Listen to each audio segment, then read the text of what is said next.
Welcome to the Gunnersville Grassroots Podcast. Today is, I don't even know what day is it. Today is it's May. Third. It's May. It's so stinking cold outside. May 3rd. It's May 3rd. Today is May 3rd of 2023. That is not Trey's voice that you hear over there. Wait, let me start over. Welcome to the Bass and Big G Gunnersville Grassroots Podcast presented by Frog Talks. Frog Talks. So, There you go. And you know what? I'm real glad I didn't have to put them on for several days. Absolutely. They're great rain suits. Sick of using them. I've worn mine probably more than dress clothes this year. So back to that. That's not Trey sitting over here. Trey's still, I think he's in Virginia right now at an open. Northern Open, isn't it? But yes, but it's all you got to fish all 9 of them this year to even qualify. So it's I forget what they call an EQ, but something. He's up north. There is a slim chance he'll be back in the next week or two and actually, come see us. But my good buddy Tom Ott, who was on here with us last year, agreed to come sit in with us for a minute. Today we're gonna have the winners from the Castin and Catchin tournament this past weekend, who absolutely kicked everybody's butt. Boy, did they win. 30 pounds, 11 ounces. That was only a 6-pound margin between first and second. When we came in to weigh in, I heard 30-11 and swore up and down it was 20-11. But what a job. Don't you wish? Y'all had 20-11, didn't you? Yeah, so sure did. You had a good day. So, I did bring somebody else in here that knows how to catch a fish. A little fortuitous there, I guess. But, it's good to have you with us here, Tom. Appreciate it. Tom's got more knowledge of the lake than most. Because he's old. And less than some. Yeah, because he's old. Right. That's for sure. So JD Whited and Kevin Nicodemus, who I do not directly know, I have talked to them before. He reminded me where we had met. We're gracious enough; they're going to let us call them and see. Before we get to that, we'll talk just a minute. Tom, y'all had a good day. Absolutely.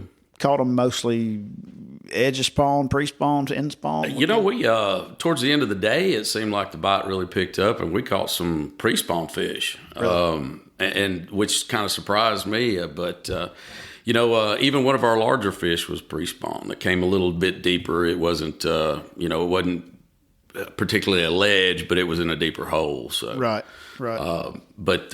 Man, those were few and far between for sure. But I guess we ended the day with 50 or 60 fish. Which is I had a 25 to 30 fish day and thought it was good. Well, absolutely. Generally, I would say the same thing. But, my partner had been pretty dialed in there for the last couple of weeks after the ABA 150. So it wasn't, I kind of just went along for the ride. And, it's all right. You got to catch fish. Absolutely. And I netted a few. and you netted a few. It seems to me you can catch them doing about anything. Right now, yeah. Like absolutely. you said, the offshore bite is scattered. It's just not much. The water's 64 degrees on Saturday. It's a great time to take a kid or somebody that, a novice, somebody just wants to go fishing. Right now, put a spinning rod in their hand and you're going to catch fish. Put a dinger on it and go fishing. Absolutely. And tell them not to move it. Yeah, right. Throw it out there. As soon as you think about moving it, wait another minute. Yeah, just talk. It's terrible. I hate it. It's frustrating. It works, but I hate it. So I agree.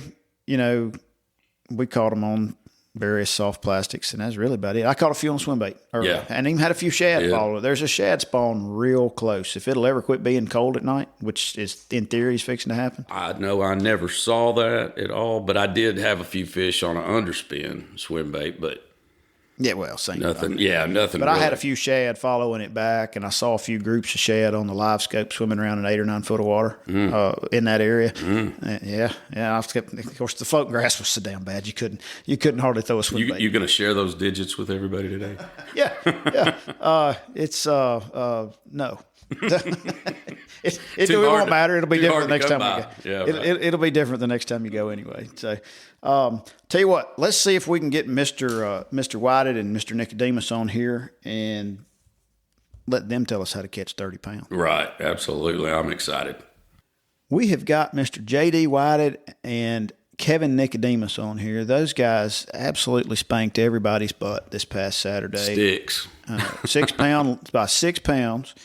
And if we're lucky, they're going to tell us a little bit about how it happened and what they did. Now, it'll be a week from, it's been almost a week and things will change, but at least we get to hear about how it did happen. So JD or Kevin, just first off, congrats. Fantastic day, to top 240-ish anglers. Yeah, what a day. Give us a little heads up on how things started, how your day went, and we're going to listen. Yeah, so first of all, appreciate you guys having us on. And, it was just one of those days that neither one of us will ever forget. We were very blessed and fortunate. I think we had 6 bites over 4 pounds that day, and we landed the biggest 5. So anytime that happens, wow. you're having a good day. We actually started on a stretch of eelgrass, offshore eelgrass, and I had been catching some fish there on a jerkbait, a chatterbait, and a little crankbait. And we started, and there was probably a boat a few hundred yards up from us. And when we pull in, I don't know what their boat number was, but obviously it was before ours. We pull in, and those guys are netting fish. And within the first, 5-10 minutes, we started catching fish. And I caught one of the, bigger fish we had. I think it was the third biggest fish we had. Early that morning, it was probably around a 6-pounder. Wow. And the third biggest. Yeah. Kevin, we ended up leaving there with a limit, but it didn't really pan out like I thought it was going to. I'd caught some good fish Tuesday. I was able to get up there and fish, and I'd caught some good fish down through there Tuesday. But the other boat, we were kind of rubbing rails there for a little while. We were kind of just trolling around each other and continuing to fish the stretch. But I think they ended up having a pretty good bag. But that ended up not being how we caught all of our bag. Kevin, he had went up earlier in the week too, and he was checking deep and kind of idling out offshore and seeing if any fish were starting to show up out there, and he found some. And he can tell you a little bit about what he found and what he saw. Well, could I ask a quick question on that morning bite? Yeah. Do you, I know that fog kind of rolled in. We were middle of the pack or late in the pack, I guess, but that fog rolled in, and that was kind of a little hairy. But do you think that just staying, and maybe you were in a clearer area, I don't know, but that low light helped a little bit your bite, or had it just been strong regardless at that area? No, that definitely helped it, because once the sun ended up getting up, I think that fog ended up burning off and lifting around 8 o'clock. Mm-hmm. We were done there. Like, our bite shut down, and that's when we started to make some moves and kind of bounce around and run around and see what we could get in on and see where there wasn't eelgrass blown in on top of it and all that stuff. Yeah, right. Was it a shad spawn type deal? I believe there was a little bit of a shad spawn going on in there. Yeah. I know they've been close. The water temp just keeps getting warm and then gets cold again. So anyway, sorry. Back to your next step there. Yeah, I was thinking about that earlier. If they'd have held us up in that fog when it rolled in, I really don't think we would have caught those 2 biggest fish that we weighed in. Really? Because it put us, because those were early, right within 30 minutes, we caught those 2 big fish. And if they'd have held us up, I don't think we would have caught those. So, it just, everything lined up just right. No mistakes. And then, those are special days for sure. That's what it takes to win a 240 boat tournament. You're exactly right. And then, we had that mid boat number 151. We caught that last big kicker fish at 2 o'clock. So if we'd have had an early boat number, might not have caught that big kicker fish. The 811, was it 811? Is that right? Was it 8? 8 something? It was big. We caught that one earlier, but then we caught our last cold fish that was probably around 7 pounds.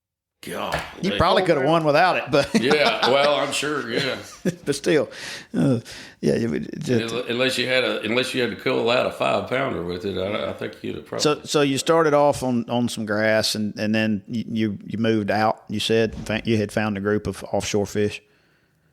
Yeah, I spent a whole day because we had that spawn earlier in the year, and like me, I always try to make something happen that ain't there. I'm always looking. I've been doing it for 3 weeks.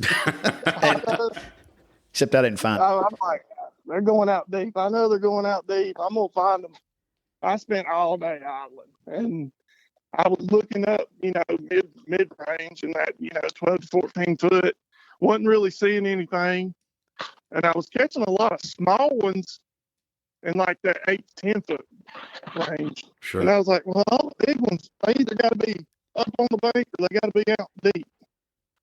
Well, so I just happened to idle over a real deep point, and I saw a bunch of white bass. And if you see white bass this time of year, you need to throw on them. And so I threw on them, and I caught a white bass, and here come about a 4 or 5 pound large head coming up trying to take the bait out of its mouth. So I was like, okay, they're here. So I just backed off and left that spot alone. That's a good feeling right there. That is a good feeling. If there's something's trying to eat what you're catching. Yeah. So I mean, and I kept looking at it. And I was up there Friday when they had that big college tournament, and nobody ever got on it. And I was like, bite slowed down out there where we were catching our limit. And I was like, come on, JD, let's run down here and see if we can catch some. And sure enough, got a couple 4 and 5 pounders. Right. Yeah. Good decision for sure. Do you, I kind of felt like, there weren't a lot out there deep, but they were, I was kind of worried about the college fellas coming in and sitting on every deep hole there was and working them over pretty good. But, do you, did those fish, generally when they get there, they like to eat pretty good. Did you have any trouble getting them to turn on, or was it just Katie bar the door and let's roll? There wasn't a whole lot of them. You know how it is this time of year. So, yeah, we were looking to catch 1 or 2. That's the same thing. Spot, so.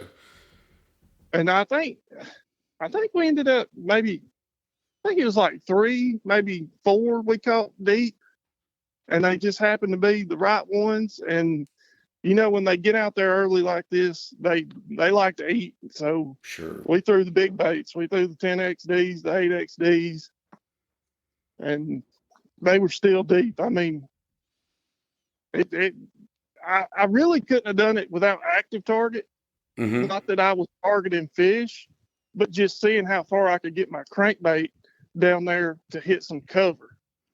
That's how deep they were. So these things were way off. They weren't up in the, like you said, they were way off the edge. They weren't up on 10 or 12 foot. They were not up there in what we'd call the living room. They were in the bedroom. Right. No, they were. They were in like 25 foot range. No kidding. Wow. Yeah, but just randoms, not a bunch of them. So. No, not a bunch of them. It was. There might have been. It's hard to tell when they're mixed up in those white bass, but they were eating them. Right. Yeah. They were probably maybe 10 or 15. Right. I'm getting. Did you catch that biggest fish deep, or was it a grass fish? That was a grass fish. That was our second fish. Oh, okay. You caught it on the morning start. So yeah, it's always a good day. My first fish was a 6 pounder, but that was the only big fish I had that day. So, I'm sorry, that was my second fish, but it was still early, and I went, well, that's a good start. Well, I think we caught 2 spots early, and they went back. I told my gentleman that's fishing with me, I said, we only need 4 more of these, and we might win, and we might not would have. But I didn't have any more of them. So, did y'all have a hard time keeping them alive, or did they stay pretty healthy? I know those deep post spawners are kind of grumpy sometimes. We had no problem keeping them alive throughout the day. The thing about it was, I know at 12:30 we still had a 312 and a 214 in the live well, and we were able to cull both of those out in that last couple of hours. I caught what ended up being our smallest fish, which I was glad to have at the time. It was a 4.4, and we caught out the 214. And like he said earlier, he ended up catching that last big one somewhere between 1:30 and 2 o'clock, and we called out the the 312. So, and it was one of those like had the back hook only, and you know how clear that water is right now. We could see it. It was down there shaking. I was He's like, a little "Please puckered up. get over here. Please get over here to this net." That'd make you nervous for sure. So did y'all sit on that same spot for just the rest of the day, pretty much? Yeah, we did. We kind of rotated that one spot, and then we were back and forth.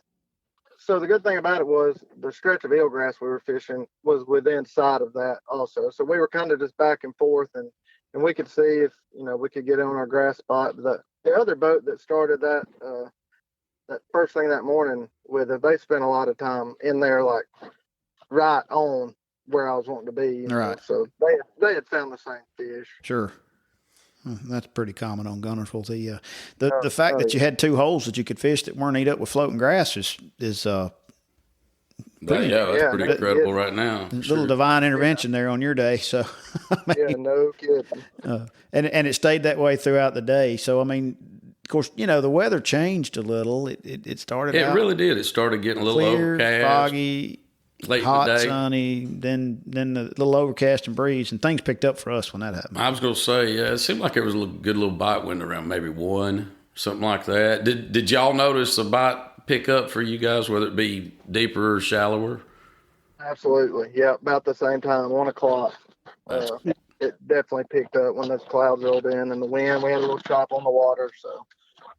Yeah, it really, it's interesting how that happens all over the lake, you know, similar times. It is interesting. And I had the same thing happen with my tagged fish. It's, you know, I've told you, and I don't know if y'all know this, I run the Bass Cash Bash deal. So we had the first 3 weeks, people caught them like crazy. And then when the fish kind of, you know, the weather was kind of the same, it's cool. But when it warmed up there for a stretch and a bunch of them hit the bank, it's like people quit catching my tags, but they were catching fish. Like you could go catch 30 a day. Right. And people were catching the full out of fish. And then about 2 weeks ago, somebody turned the switch back on. And those fish, it's like groups of fish do certain things. I wish they turned it on for me. I've caught a bunch of fish in the tag size range. I've been about 1 a day for the last 5 or 6 days. I've signed up the past 3 or 4 years and I haven't seen one yet. So. Well, whenever you decide you're not going to do it, guaranteed you'll catch one. So just keep signing up. I think I caught one the that's first typically year. My luck. You caught Tom. 2. You caught one the first year, and then you caught a prior year. A prior year, the second year. Oh, was that last year? Or year 2 years. This is year number 5. I blanked out of it last year, and I guess the last 3 years then. No, there was a year. You're right. There's a year in between. Yeah, there was a year in between, but it's a neat deal anyway. It's fun. So I have noticed some weird patterns with that, you know, because I tag those fish in January and February, and it's like when they start eating, it's like groups of fish eat at certain times. Right. Which is where I was going with that. And I can't explain it, and it's not very scientific, but and they obviously travel a good bit. Oh, for sure. So, could you go catch 30 pounds again tomorrow? Do you think that was just No, we couldn't. I felt good about, you know, catching a pretty good bag, you know, maybe 20 pounds, but for you to catch 30 pounds, everything just has to. Oh, and particularly at the end of April. It's one of those less fortunate days. No, that's exactly. That was, man, I you know, we were talking about it. I think JD said if you're going to get, if there's one where everything's going to come together, that was the one you wanted it to all come together with. Absolutely, there's not a better payout than first place on the lake. Yeah, that was. I mean, that's it. You know, that's the one you want to. That's the one you want to win. You left a lot of fishermen with an open mouth. That's for sure. When they saw that. Yeah, I pulled up and somebody said 30 pounds. I said, what? I said, you might as well just throw them back. Somebody got 30 pounds. That's. I think we're still in awe because the whole time we were fishing. Well, I mean, we didn't ever put a scale on any of the big ones. We were just, you know, seeing the small one, we'd weigh it and try and cull it. And we're sitting there talking. We're like, what do you think we got? We got 20 pounds. We got 22 pounds.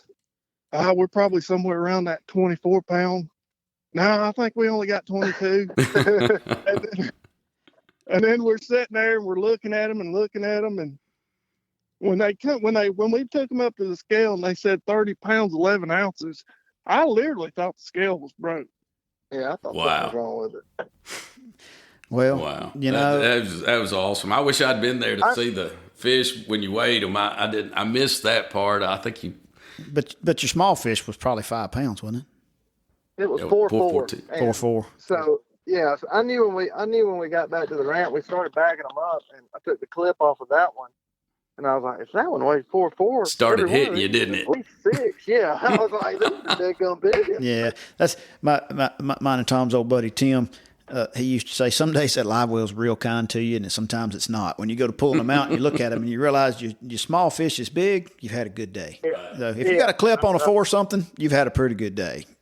So, absolutely. Well, guys, I don't know how it can be much more clear. They told us everything you need to know. They caught most of them on a big plug, and well, all I can say is congratulations. Wow. Say hi to me next time you see me out there. You guys were beaming, so I mean, y'all had smiles on your faces. I don't I'd believe still be smiling. I don't believe anybody could have wiped that off Saturday for sure. But and I think your girls, your wives were smiling too a little bit. Yeah, they were. We actually called them that morning, and we both got two sons. Or I got a son and a daughter, and he's got 2 boys. And we were like, bring the kids up here. Oh, we didn't yeah, know right. they were gone, but it's a good time. That's a great tournament, and then they have the little area for the kids over there with the blow ups and all. So Oh, yeah. It was a good time. That's Good great. Y'all are from Aniana? Is that right? We are. Remind me where that is. I've been there, but It's down further down. Well, you're an Auburn guy. yeah, I've been through Aniana. I know you ought to know exactly I've where driven it's right at. through. But how long does it take you to get up here? An hour? About an hour, 45 minutes to an hour. Yeah, but I mean, do you consider Guntersville your main lake? Is that where you fish mostly? Oh yeah, for sure. It's hard to go anywhere else when you get used to coming. Yeah, over. it is. I try to go other places, and I'm like, no. Why am I there? So, are y'all fishing the this next weekend? There's that Salt Invitational. It's a ministry group out of Nashville. It's a pretty good tournament. It looks like a great, good payout. Y'all are playing on house money. You ought to fish every tournament. Yeah, I think me and my brother are going to fish it. We had talked about fishing it, so we'll have 8 pounds. This That's all right. Hey, it doesn't matter. Doesn't matter. Everyone that it was a fluke. Everybody knows who you are. You'll get congratulated again. Hey, they won $15,000. Exactly. They can afford to not win one. You can do whatever you want. But the lesson I learned long ago: if you get that, if your rod gets hot like that, you just show up to everything just in case. Cause Yeah, you better keep going. ride it till it's over. And y'all are pretty much set now. What do you think is going to happen here in about 2 weeks when the Bass Pro Tour rolls in? Because they ought to really be out by the time they get here. Yeah, I think they're going to smash them. I think they're going to catch them, just big bags and big fish and a lot of fish. And I'm kind of looking forward to watching it. Yeah, it's interesting to me. I was listening to Luke Duncan's podcast, Riding Around, yesterday, and he had Dustin Cannell on there. Mm-hmm. And Dustin's take on that is that, number one, there's going to be a lot of ways to catch them because the brim will be spawning and this, that. But they don't have what we'd consider a normal tournament. They start about 8. They change the time. Yeah, they have some weird. They fish times. There's 6 or 7 days of it. So, it's different than even a 1 or 2 day tournament because those fish get pressured a lot. Now, I don't know how many of the BPT guys there are. I don't. 80, what is it? 80? 80 something. But they're gonna hammer them. But it's gonna change. Like it could require kind of like you guys. I mean, y'all probably could have won it without your grass fish, but I think you're going to have to do all of that. I think you're going to have to do both. And they are doing I can't say let's guess how much it's going to take because the way they do it now, you've got 5. It's the 5 biggest, and then you qualify, and then you zero it, and but they're going to wreck them. I mean, short of I think that last day is carryovers. Yeah. Short of a 20-mile-an-hour southwest wind for 5 days, they're going to wreck them. Yep. Well, Guntersville's just so unique in that you got 10 or 15 patterns happening at one time. You can go catch them doing, throwing a bobber and a minnow off a dock or, throwing a deep jig. It's just there's so many different things happening. It's fishing really well right now. I think there's a lot of good fish in it too. And if you remember last year when the MLF, whatever it is now, was here, their pro, right. Original pro circuit was here, it almost got won on a dinger brim bed type bite. And And then, he ended up winning. The other guy ended up winning it offshore. Well, I believe this tournament here was won on a wacky rig dinger last year, wasn't it? Probably. I believe it was. And it probably was. So, well, guys, thank you very much for taking a few minutes to come on and tell us a little bit about it. Congratulations again on a heck of a bag. And if you win this weekend, we may have to ask you a little more questions. Yeah, don't count on it. I feel you. No, I feel you. So, JD, Kevin, again, congratulations. That's a heck of a win, man. Y'all soak it up, enjoy, and I'm sure we'll see you at the winner's circle again. Yeah, All right, thank y'all so much. all right, yeah, gentlemen. thank y'all. We appreciate it, guys. I appreciate it. Y'all be good. Thanks to those guys for coming on. Absolutely. And I mean, they're pretty straightforward. A lot of information there. I mean, they fished eelgrass and then they didn't. I mean, I purposely, and Tom, you and I talked about this before, with the college tournament on Friday and the high school tournament on Saturday, which wasn't as big as I thought it was. I think they only had 75 to 100 boats. I was told it was going to be 200 plus, and I went, there's no way I'm going down the river. So I actually did the opposite. I did. I mean, we ended up way up the river, but I don't really go that direction very often. Right. But I didn't want to fight the crowd, and it was busy out there. Yeah, there's no doubt. I mean, there was somebody you just kind of fit in where you got in. Well, I think I've said this on here, and I know I've said it to you. As much as I like ledge fishing, I do not like ledge tournaments anymore. It's just too easy for people to know how to do it, and it's just too crowded, and it turns into, if you find some fish, you got to sit there all day, and that's just no fun for me. So I don't do it anymore. Yeah. So, well, I mean, that's the thing, is just sitting in one spot for 4 or 5 hours. That's just not much. If you're fixing to catch another 6 or 7 pounder, it's one thing. Mean, if he had 15 8-pounders located down there. Yeah, but great job to JD and 10XD, 8XD. That is a for sure deal early. When those big girls first get out, they like a big bait if you can get them to hit it. I've not had any luck getting them to hit a plug yet. It's all been dragging for me. Oh, that was some real good information. I know my partner's caught some on a deep diving plug. I've thrown it some. I have not gotten bit, but I have caught a few fish. Well, we fished at Freedom. Everything we caught was kind of off a little bit, but we had to drag plastic. And I think that fog delay could have Oh, it hampered 100% that. did. I mean, but that V&M J Mag was the deal then. That's what won that thing over here, the MLF last year. The big one. The big one. I was throwing the junior that day, but I like to wacky rig that thing too. I think you caught several keepers on that. In front of you. Right. Sure. Thanks for reminding me. Yeah. But, you've whooped my butt plenty of times with them. So that's pretty much a wrap. We've already mentioned it coming up next weekend. 3 days from now, the 5th or 6th. I got it written down here so I wouldn't forget. The 6th, Saturday the 6th, is the Salt Ministry Tournament. It's out of Goose Pond. $11,500 in guaranteed cash prizes. As of Monday, they had 20 boats pre-registered. Whoa. So now they'll get some more. Nobody likes to sign up early, see what the weather's going to do. But, they're guaranteeing $5,000 first place, $2,000 second place, $1,000 for third, and it goes on down a little ways. Got some good draw prizes. There's going to be some, I'm not familiar with them, but it's a Seek One, which is a hunting group, YouTube hunting group. It's got a big group of followers. There's going to be some real tree outdoors folks. And, if that's your thing, that, there'll be people there, some of those there. It looks like a fantastic tournament, just go fellowship and catch some fish and things like that. And there's a, and I didn't bring it in here, but the top finishing high school team.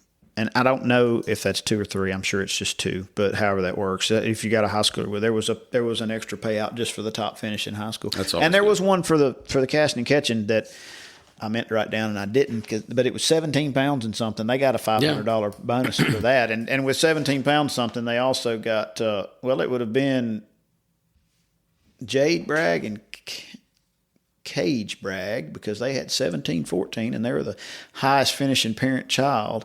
So they got 30th place plus another 500 for being the highest finishing youth team. I was going to make my little boy, who could really not care anything when he's 10, about going and fishing, to go fish it if it had not worked out for me. It's always a good incentive to $500 get me to do a lot of things. We don't need to talk about that. That's a little, I didn't mean that. yeah, right. Yeah. But anyway, if you're looking for something to do this weekend, the weather's looking pretty good. It's actually not going to be cold. You might need your Frog Tog rain suit. There's a chance of a storm popping up, but if you don't have one, go get one. Other than that, you got an NBT out of Waterfront. Looking to it, and Honeycomb and a couple of other little Wildcats. Looking forward, the weekend after that, I'm not sure we're scheduling to be on us doing one. You got Foodland. Last I saw a few days ago, they had less than 20 spots left. It was filling up fast. It may be full. And I'm not fishing it. I got a daughter graduating high school, and we got all kinds of things going on with that. So, and if the Foodland's full, or you don't want to fish the Foodland, there is the Jackson County Rescue Squad out of Goose Pond the same day. I hate it when people put good tournaments on the same day, but that is the way it fell. And there's another tournament out of Goose Pond that same day. You could go to Goose Pond. John Woodall. The John Woodall. Yeah. You could go up there and fish 2 or 3 at once if you want to. Nothing wrong with winning 2 or 3 at one time. Most of the time, Certainly those guys will let you do it. I'll be looking for JD and Kevin up there. Yeah, and I'll be looking for you and Butler up there. Y'all gonna be gone. No, we're fishing. We're gonna be fishing the rescue and the John Woodall. So y'all are double dipping. All right, here you have it. I have Tom Ott and Josh Butler, top 3 for sure in those with 23-11. Might win with 26. Just depends on whether Tom catches that big in that day. Yeah, we won it 2 years ago with 27 or 26, and then last year thought we had it won and lost it by a couple of pounds, and I think we had 25. I've got the weights lower because the pros are going to be practicing, and it's going to be. That's going to be well. You've got 200 boats coming out and followers. You got the pros don't start till the following week, but I think they can start practicing that weekend. So you got 200 boats of the Foodland, and then whatever happens out of Goose Pond, and then it's whatever. I mean, it'll be fun, and I'm probably, I'm probably not going. So, well, again, you'll change your mind by then, Pat. Well, possibly, but I do have a graduation party the next day that I have to prep for. That's important. Yeah, Mama says so. The daughter says so. So Anyway. Until next time, Tom, thanks for coming. Hey, I enjoyed it, Pat. Appreciate it. Thanks Enjoy for having floating me. grass. Have a good weekend.